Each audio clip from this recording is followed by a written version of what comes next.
Some animals don't appear randomly, and when they appear repeatedly around your workplace, it's rarely coincidence. The problem is, most people notice too late. I didn't notice at first either. I was focused on performance, on targets, on growth, on survival. Bills were due, pressure was loud, and the environment felt normal on the surface. But patterns don't announce themselves with noise. They repeat quietly. There was one morning I arrived early, before staff, before calls, before distractions. And I saw it again. Same place, same timing, same behavior. I told myself it meant nothing. That was the first mistake. Because repetition is a language, and I had been trained to recognize it long before I ever stepped into an office or signed a contract. Back then, we studied entrances. What could cross freely? What could be sent without being questioned? What blended into routine so no one would challenge it? Animals were never chosen for attention. They were chosen for access. I remember the instruction clearly. If it can enter a space without resistance, it can carry influence without suspicion. That memory returned to me while I stood there, keys still in my hand, watching what others walked past every day without a second thought. My chest tightened, not with fear, but with recognition. Because what I was seeing wasn't new. It was familiar. In the past, this was how assignments were marked, not with symbols on walls, not with words spoken aloud, but with living signs that moved freely between worlds people pretend don't overlap. Workplaces were prime targets, not homes. Those came later. Income first, stability first, direction first.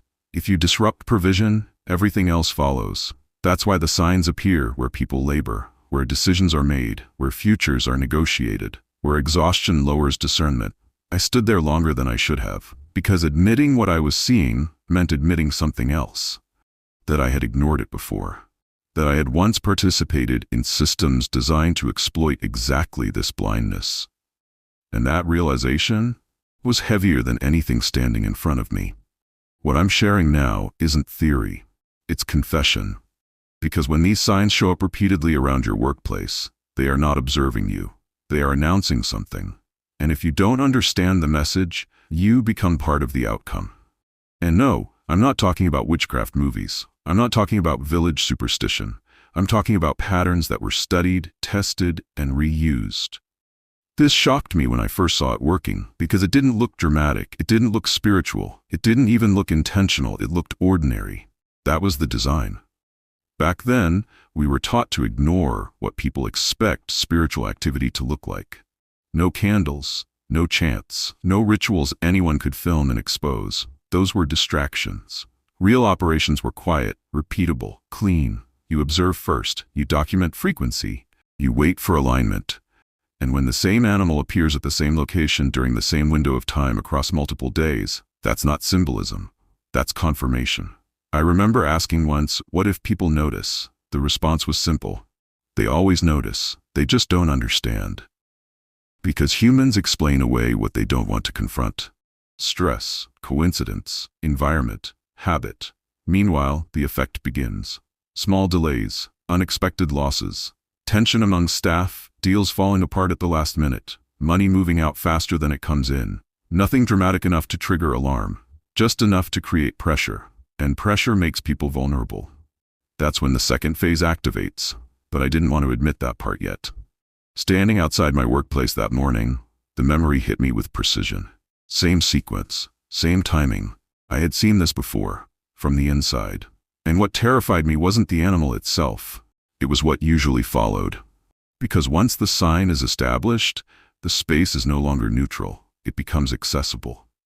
I walked inside that day pretending everything was normal, answered emails, spoke to colleagues, sat through meetings, but my attention wasn't on the conversations, it was on the pattern, because I knew what came next, and I knew how long people usually take before they realize they're under pressure they didn't invite. By the time most understand, the damage has already been justified as life.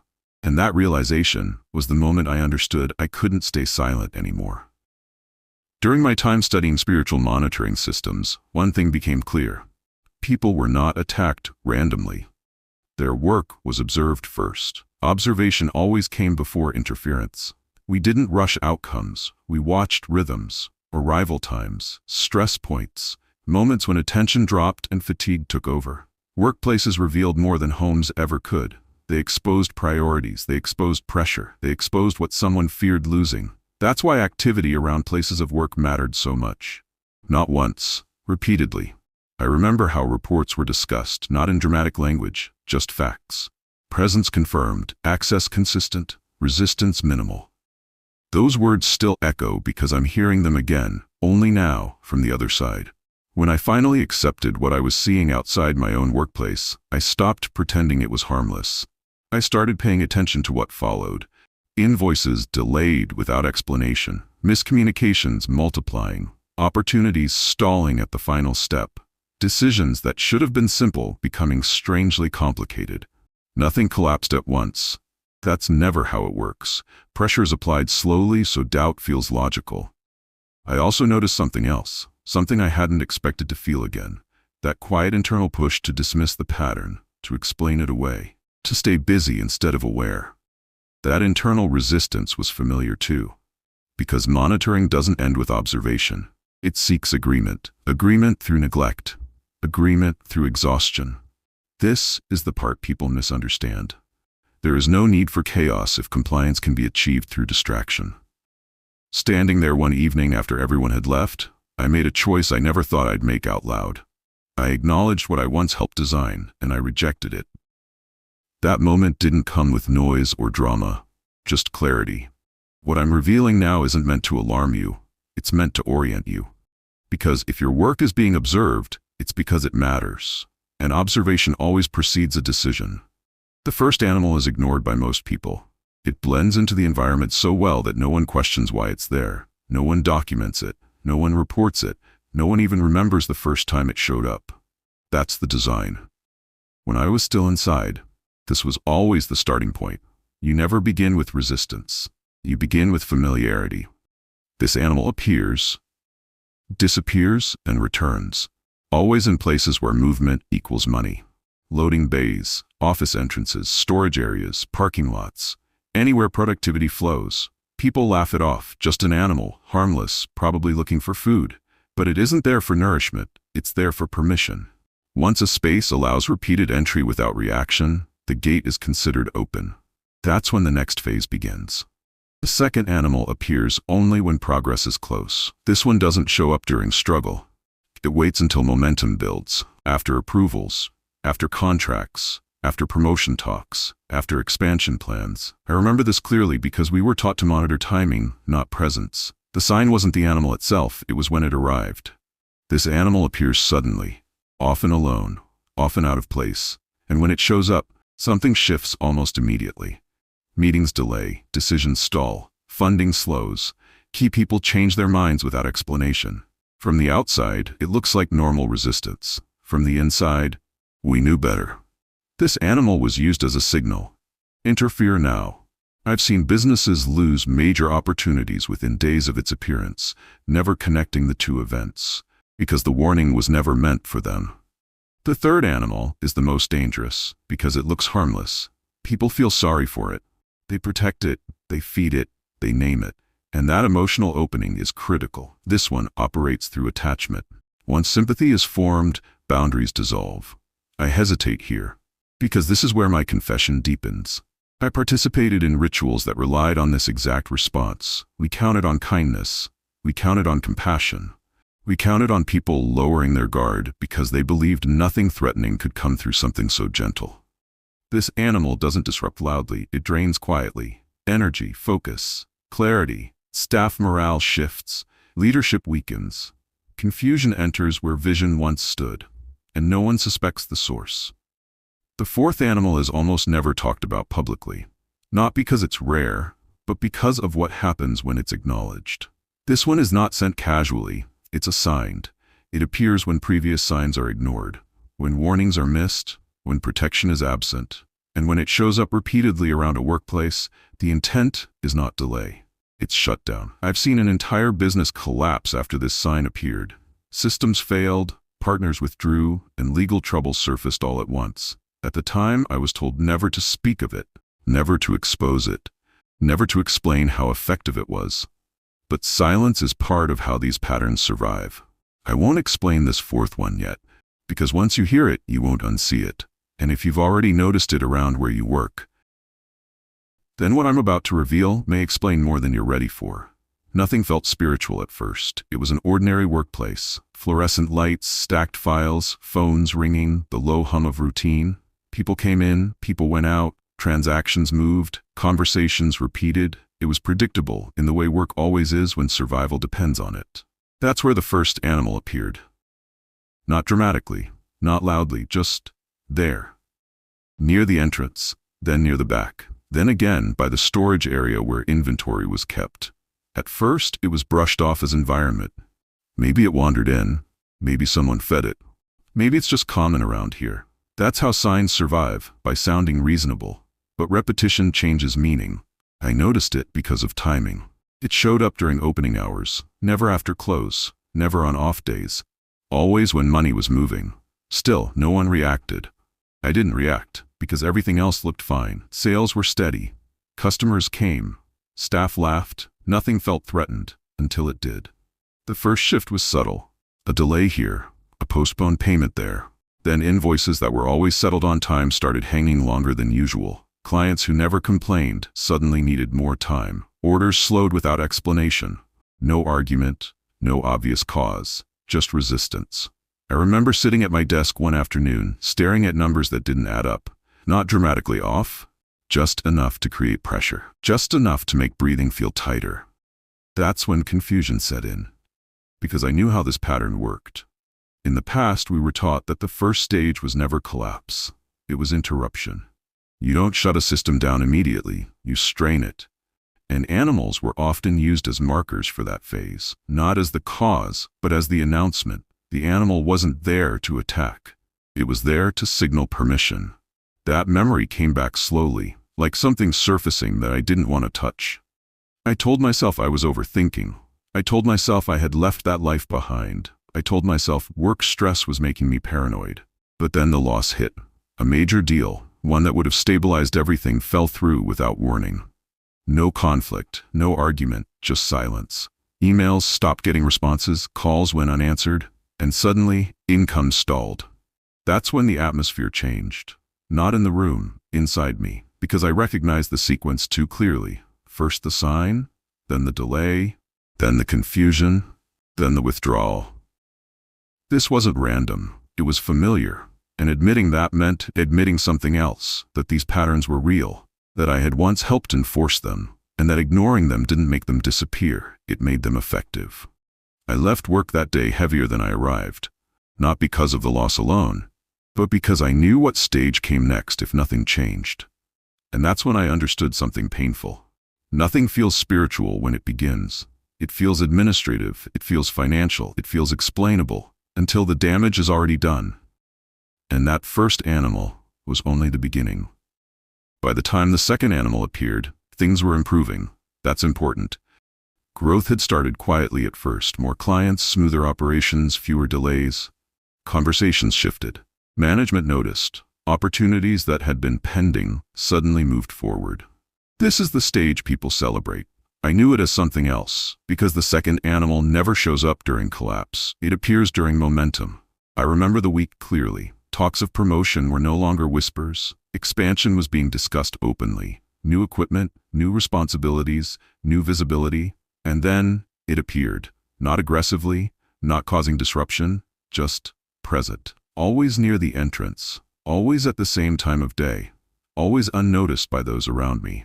In the past, this stage was called reinforcement. The first sign establishes presence. The second confirms assignment. This one didn't come to block progress immediately. It came to redirect it. Subtle interference begins here.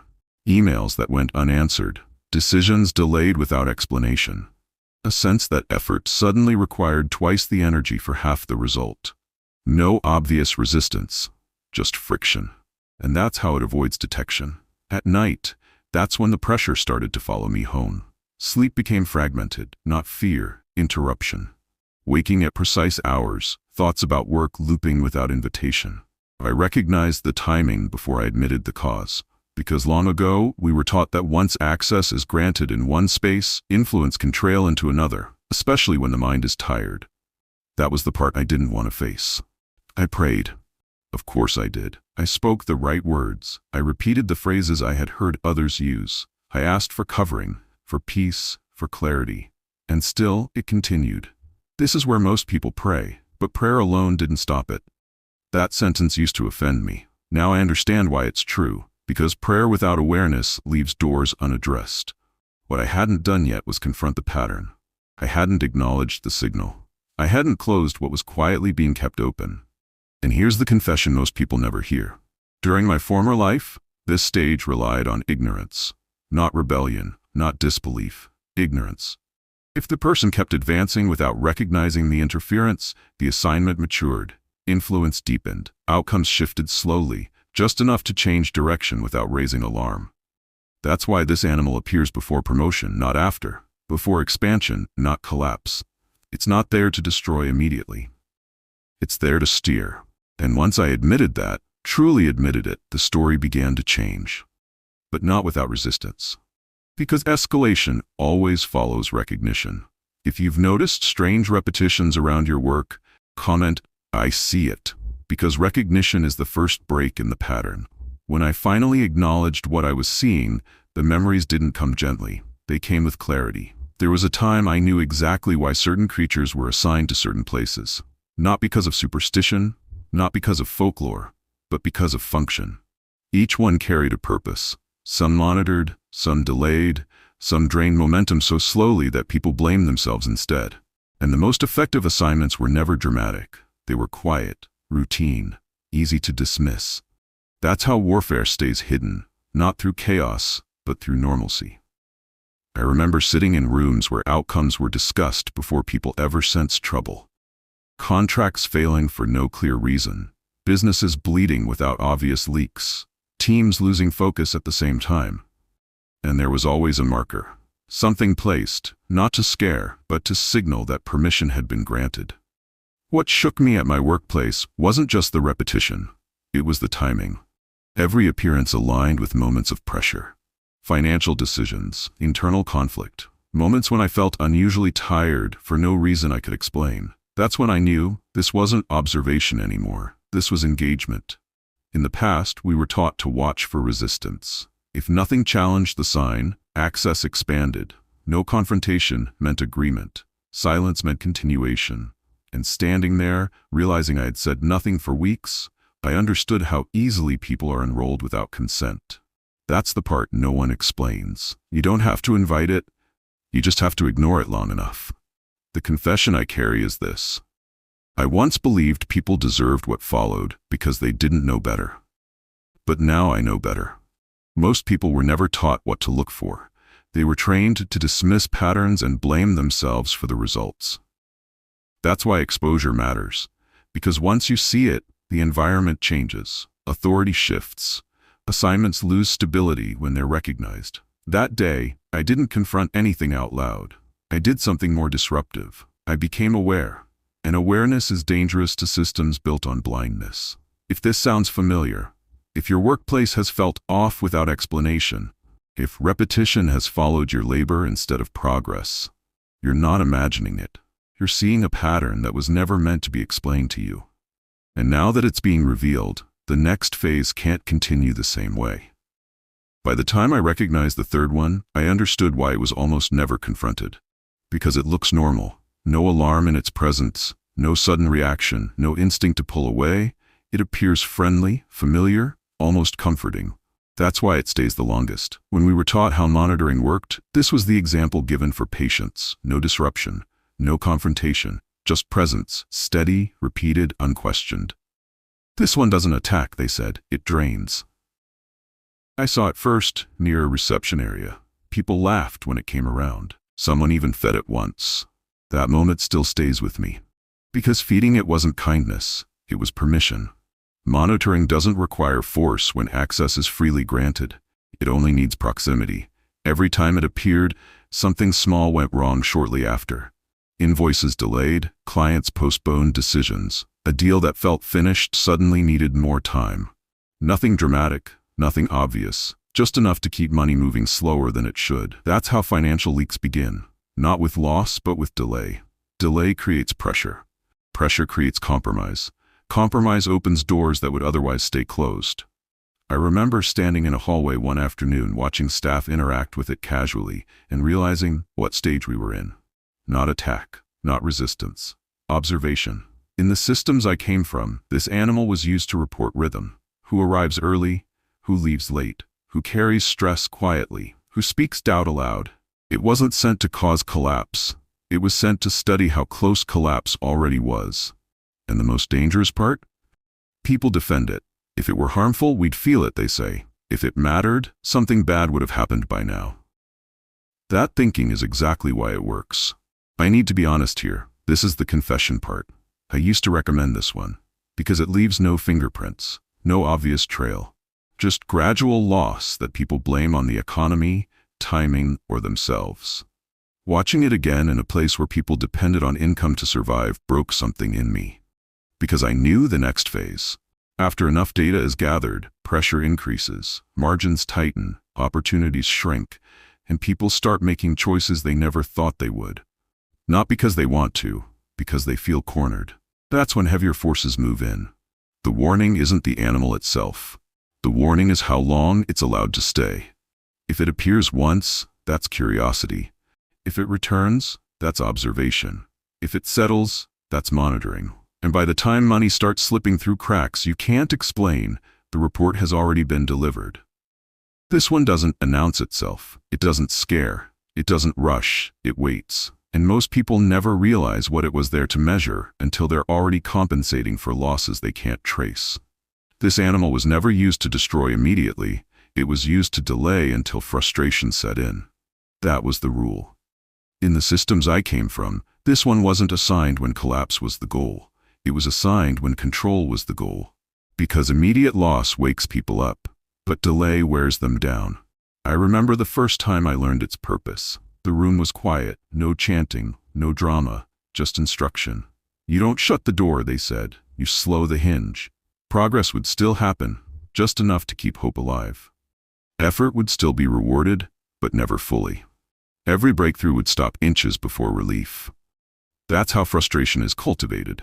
This animal wasn't placed to scare. It wasn't aggressive. It was familiar, almost harmless in appearance. And that was the genius of it. Because people only resist what they fear.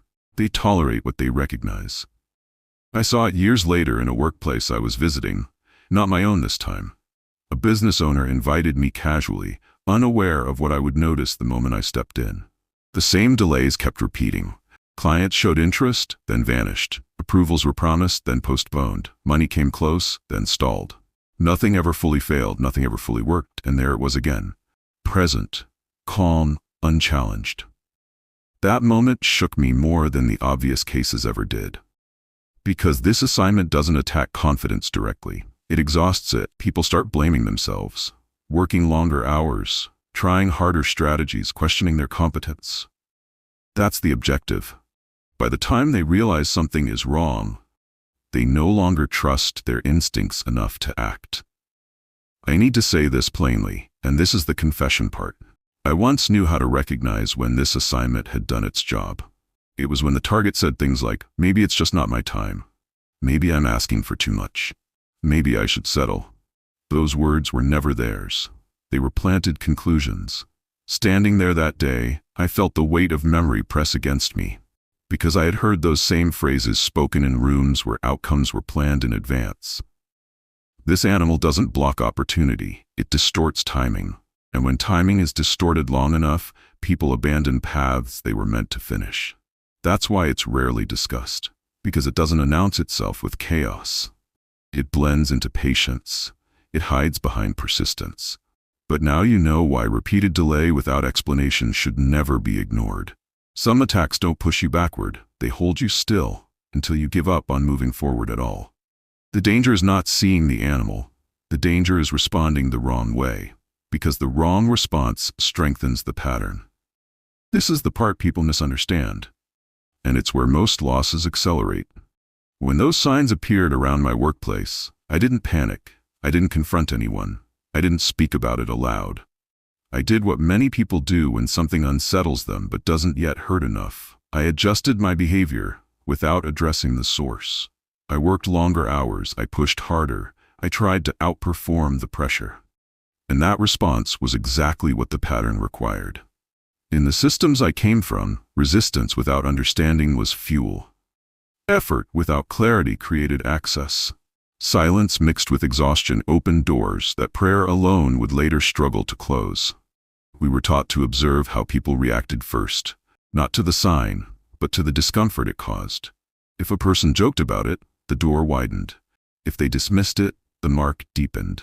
If they grew anxious and overworked, the grip tightened, because the response told us everything. I didn't realize I was reenacting the same script, just on the opposite side. After the second week, things shifted. Not dramatically, quietly.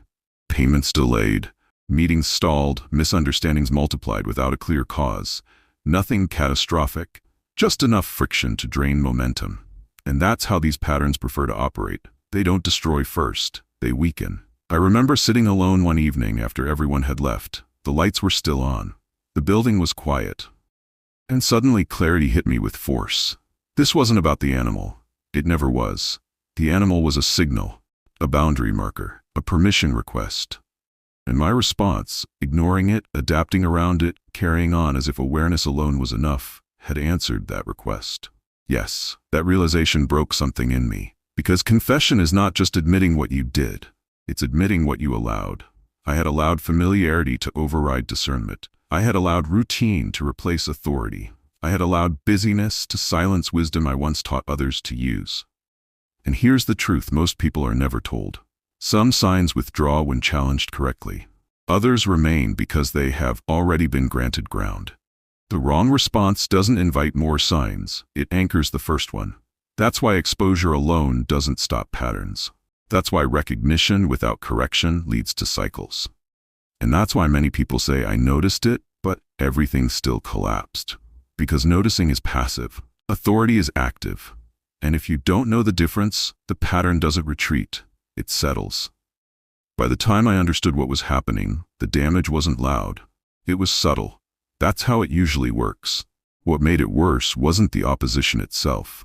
It was how believers reacted to it without realizing what they were feeding. I saw this clearly later, after I left that world, but back then I watched it from the inside. Fear was always the first opening. Not panic, not screaming, just a quiet shift inside the person. A tightening when sales dropped for no clear reason. A heaviness before walking into the office. A sense that effort no longer produced results. Fear doesn't need words to speak. It changes posture. It alters decisions. It shortens patience. And once fear settles in, the environment responds. In the systems I came from, fear was never wasted. It was harvested. Because fear causes people to talk. And most don't realize how powerful careless speech is in contested spaces. I watched believers explain their problems to everyone except God. Repeating losses, rehearsing disappointments, announcing frustration out loud day after day. They thought they were venting. What they were really doing was reinforcing a narrative. In those circles, we didn't need to create resistance. We just needed people to keep describing it. Words shape atmosphere long before they shape outcomes. And then there was timing. This part still hurts to admit. Many prayed, but at the wrong moments. Not because prayer failed, but because they prayed from reaction instead of alignment. They waited until emotions were high, until anger was sharp, until anxiety had already taken the seat of authority. From the other side, we understood this clearly. Emotion-first responses weaken spiritual positioning, not because God doesn't hear, but because the person praying is no longer standing in clarity. I remember moments where pressure increased immediately after emotional outbursts, not because heaven responded negatively, but because order had been abandoned. And emotional reactions, those were the easiest to work with. Sudden decisions, impulsive confrontations, drastic changes made from exhaustion. People called it being real. But spiritually, it was exposure. I'm not saying believers lacked faith. Many had genuine hearts. What they lacked was awareness. They didn't know that every reaction was being weighed, that every response either stabilized the space or unsettled it further. I know this because I was once trained to observe exactly that. Who stayed composed, who lost restraint, who spoke carefully, who spoke endlessly. And when someone did everything right on the surface but reacted wrong internally, That was noted too. This is the part I rarely hear talked about. Spiritual conflict doesn't always escalate through dramatic events. Sometimes it advances because people give it momentum without meaning to. Fear becomes agreement. Talking becomes reinforcement. Wrong timing becomes vulnerability.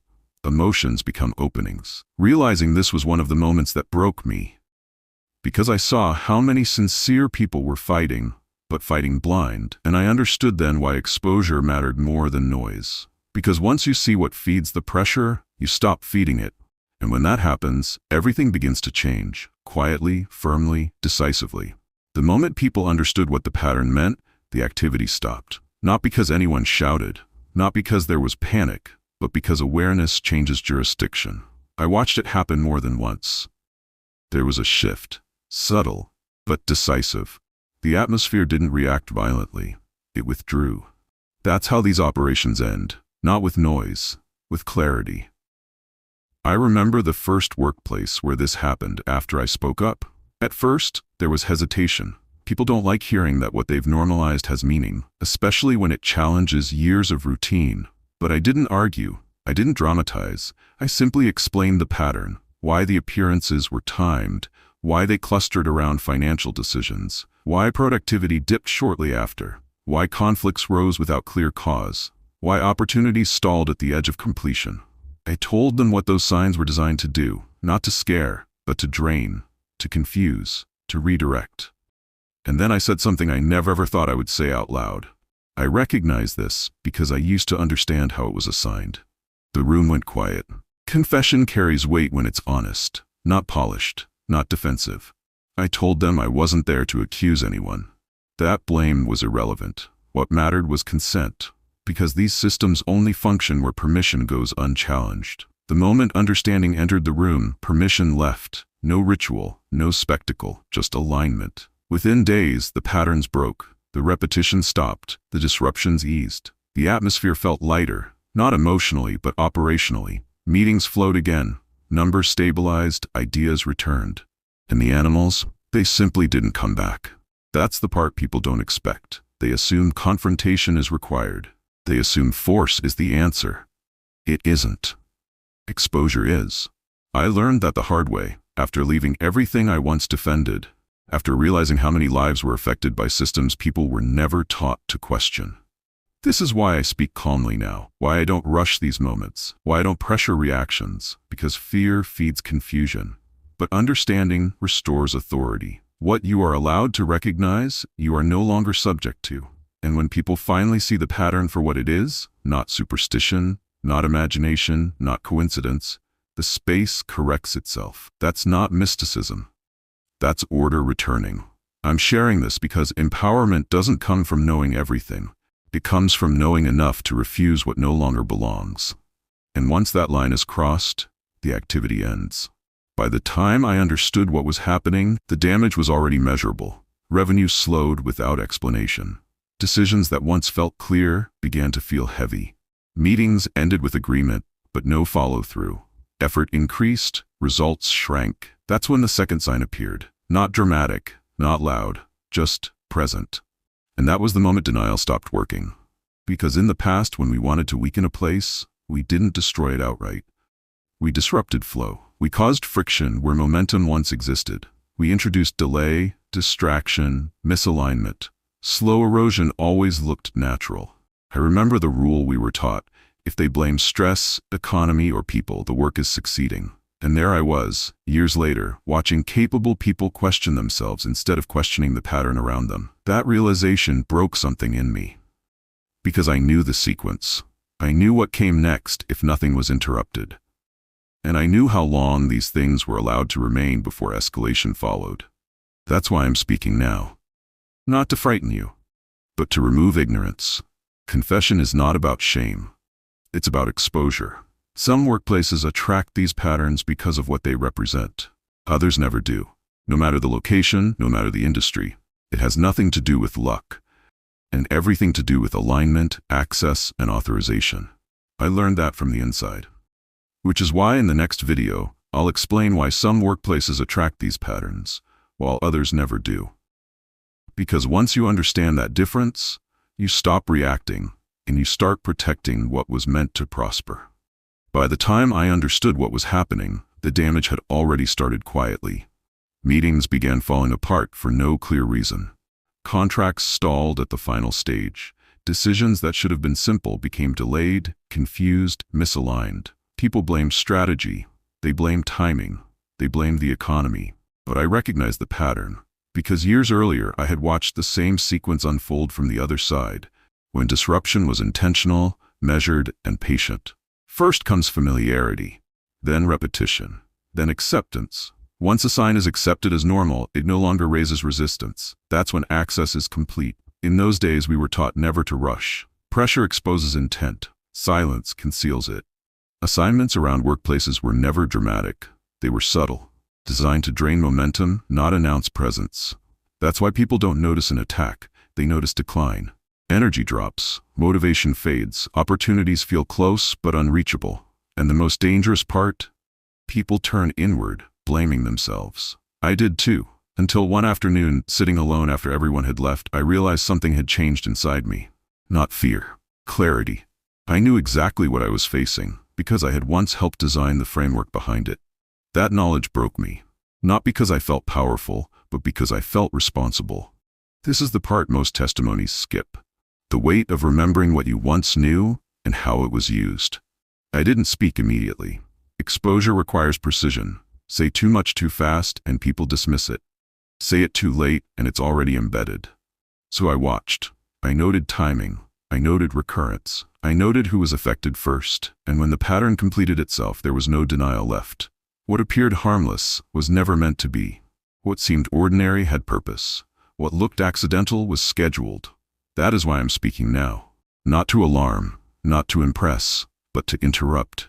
Because once you recognize a pattern, it loses its advantage. Awareness collapses access. Light interrupts repetition. And this is where the story turns. Not because the signs vanished, but because their power did. They thrive on ignorance. They weaken under recognition. So, if you've seen what I described, if something keeps appearing where you work, where you earn, where you build, don't panic. Observe, remember, and don't ignore repetition. Like this video so others can recognize the signs early. Subscribe, because what's coming next completes this revelation. And remember, patterns don't attack randomly. They wait.